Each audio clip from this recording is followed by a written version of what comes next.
दोस्तों रामायण तो हम सब ने सुनी, लेकिन एक सवाल ऐसा है जो सदियों से लोगों के मन को परेशान करता आया है।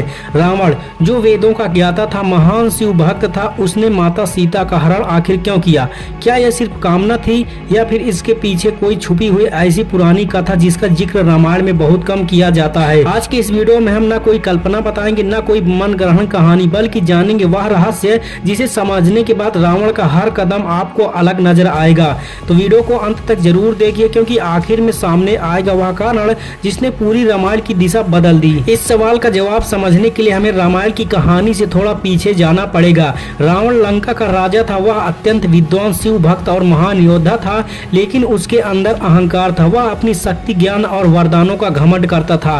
रावण को ब्रह्मा से वरदान मिला था कि कोई देवता, दानव या गंधर्व उसे मार नहीं सकता, लेकिन उसने मनुष्य और वानर को तुच्छ समझकर उनसे रक्षा नहीं मांगी। यहीं से उसके पतन की नींव पड़ चुकी थी। अब आते हैं असली कारण पर। जब श्री राम वनवास में थे, तब पंचवटी में रावण की बहन शूर्पणखा पहुंची। वह श्री राम पर मोहित हो गई और उनसे विवाह का प्रस्ताव रखा। श्री राम ने विनम्रता से मना किया। इसके बाद शूर्पणखा लक्ष्मण के पास गई, लेकिन वहां भी उसे अपमान सहना पड़ा। क्रोध में आकर शूर्पणखा ने माता सीता पर आक्रमण करने की कोशिश की। तब लक्ष्मण ने उसकी नाक और कान काट दिए। अपमान और पीड़ा से भरी शूर्पणखा सीधे लंका पहुंची और अपने भाई रावण से बदला लेने की मांग की। यहीं से कहानी ने खतरनाक मोड़ लिया। शूर्पणखा ने रावण से कहा, जिस नारी के कारण मेरा यह हाल हुआ है वह साधारण स्त्री नहीं, वह अद्भुत सौंदर्य की स्वामिनी है। यदि वह लंका में हो तो वह तेरी रानी बनने योग्य है।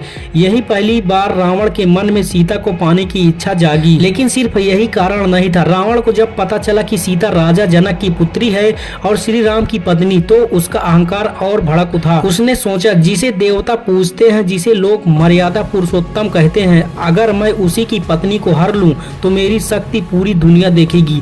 यह सीता को पाने की कामना से ज्यादा राम को अपमानित करने की योजना थी। अब रावण ने मारीच को बुलाया। मारीच ने रावण को साफ चेतावनी दी कि राम साधारण मनुष्य नहीं है, उनसे बैर मत लो। लेकिन अहंकार में डूबा रावण किसी की सुनने को तैयार नहीं था। मारीच को स्वर्ण मृग बनकर पंचवटी जाने को मजबूर किया गया। स्वर्ण मृग को देखकर सीता उसे पाने की इच्छा करती है और श्री राम उसके पीछे जाते हैं। और जब काफी टाइम पर राम नहीं आते तो लक्ष्मण भी उन्हें खोजने के लिए चले जाते हैं। यही वह क्षण था जब सीता आश्रम में अकेली रह जाती है।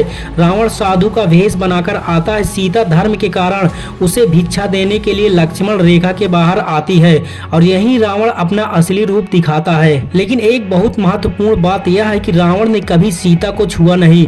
उसने सीता को सम्मान के साथ पुष्पक विमान में बैठाया। क्यों? क्योंकि उसे वरदान था कि यदि किसी स्त्री को उसकी इच्छा के विरुद्ध स्पर्श करेगा तो उसका सिर टूट जाएगा। लंका पहुंचने के बाद भी रावण ने सीता पर कभी जोर जबरदस्ती नहीं की। उसने केवल उन्हें डराया, प्रलोभन दिया, लेकिन सीता अडिग रही।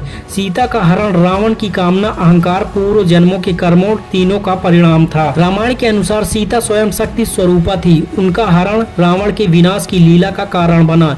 यदि रावण सीता का हरण न करता तो रामावतार का उद्देश्य अधूरा रह जाता। अंत में वही हुआ।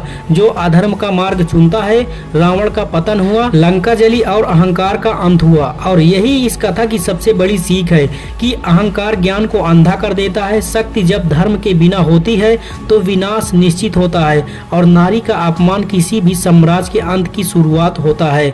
तो अगर आप लोगों को यह वीडियो अच्छा लगा तो वीडियो को लाइक और चैनल को सब्सक्राइब जरूर करना।